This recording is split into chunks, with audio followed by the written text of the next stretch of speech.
William Townsend's ultimate goal is to raise a tribe of Ewoks in his backyard. But until that happens, he's going to stick to dual majoring at Iowa State. Dual majoring in what, you might ask? Computer science and education. He wants to make video games because life is short, and why not? Please welcome William Townsend with A Sunny Day.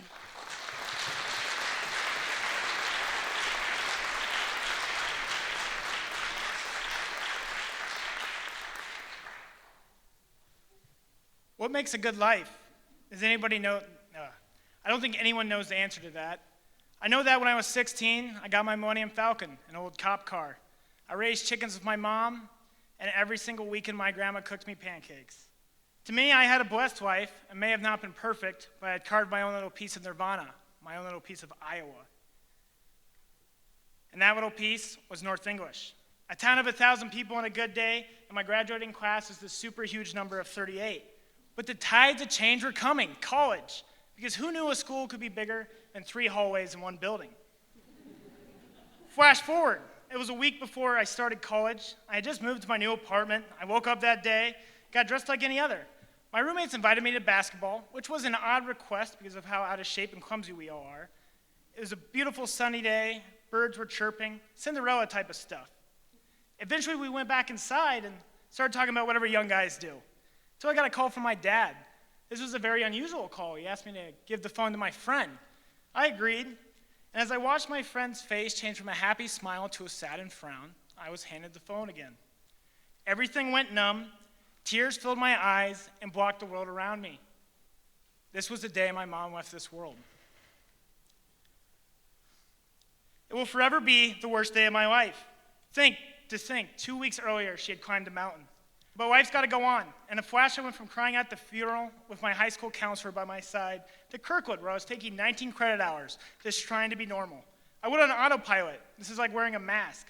I looked fine on the inside, but everything I knew was falling apart, and the pain kept building up. I went to my classes. I didn't dare mention anything to a soul. Why should I bring them down too? I'm just sad. Get over it. Just be normal, I would yell in my head. I was functional, but I wasn't really there. Until one day in our English class, we started talking about parents, and people were talking about their mom this and their mom that. I got up and I left that classroom, and I shattered into a million pieces in the counselor's office. It was relieving to finally let it out, and it was daunting because I knew it was time to face reality. I think it was especially bad because instead of getting help, I acted like everything was normal. This fake show I had created had just pooled the sadness and anger, did not weaken it. What those little packets in the counseling office don't tell you is that depression is a jackal that tried to rip everything from me. It turned me into a shadow of my former self. I had become disconnected from the people I hold near and dear. It made me feel alone in the universe. It makes you jealous for other families' relationships. It makes you less compassionate towards families with misfortunes. It made simple conversations into a landmine of awkwardness and sadness. And at its worst, it can make you wish that the person you most cherished never existed. I needed a distraction. I became obsessed with trying to complete the 3 math classes in one semester so I could go to Ireland. Ireland was the answer.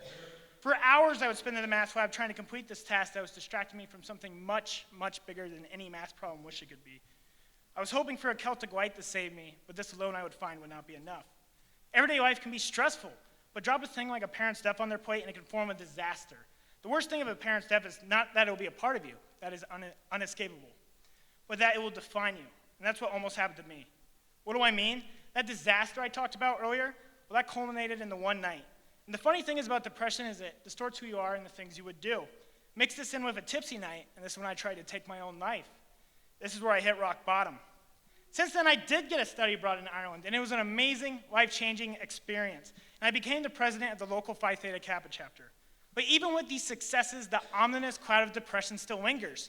Depression is not a one-time fix. It hangs. It hangs longer than anybody wants it to.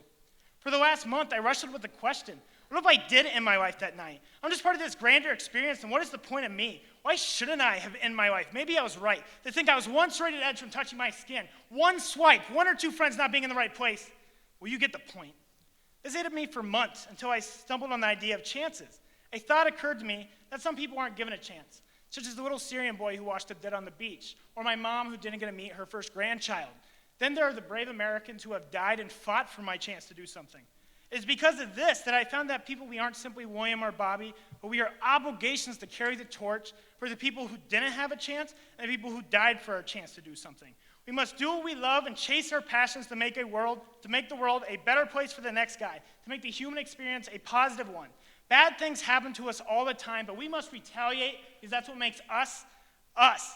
I think the quintessential thing I've learned throughout this whole entire process is that as people, when we stick together, we can conquer anything, whether it be the counselors on the front line of my psyche or my friends from blocking me from making a very literal, grave mistake.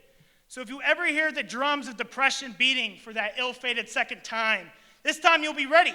You will not quiver. You will not shake. You've been through the ringer, your trial by fire, your lowest of lows. So if you hear the drums start beating again, you will shout with your last breath. This is why I do not go quietly into the night. This is why I continue to stand and fight. I don't want to simply watch my life go by. I want to live it. The world tried to bring me down. Heck, some of my friends tried to bring me down. I tried to bring me down. But I shall continue to stand. Because today is not a day for celebration or remembrance. Today is a day that I can say I stood on the hill of my life. I took a couple of shots at something that has plagued it for the last 2 years. There will be that glorious day where I can stand proud, but today is not that day. I still have a lot of work ahead of me. This is why I get up in the morning. This is why I'm in front of you today. Life can knock us down sideways, backways, any ways you can think, but what you got to do is get up. And once you get up, you'll march towards the future where if something bad happens, you'll be ready for it. Because depression does not make you weaker in the long run. It will empower you to become a better version of yourself you could even dare to imagine. As much as depression is something you need help to get over, that final blow, that final strike has to be from within. As much as life can suck, life can be great.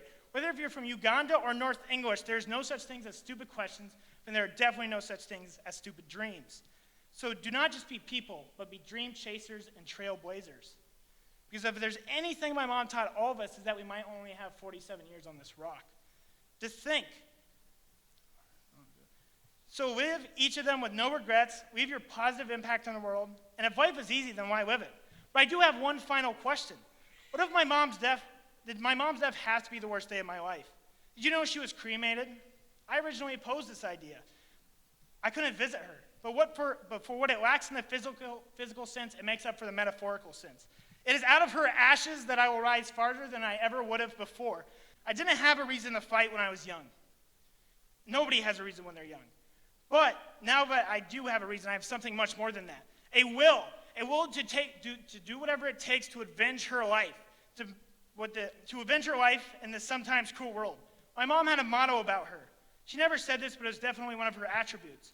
When the chips are down and nothing looks good, the true you comes out. The chips were always down for my mom. At the age of 20, she got pregnant. She had to work full-time. She went to school full-time. Later on, her dream house burnt down.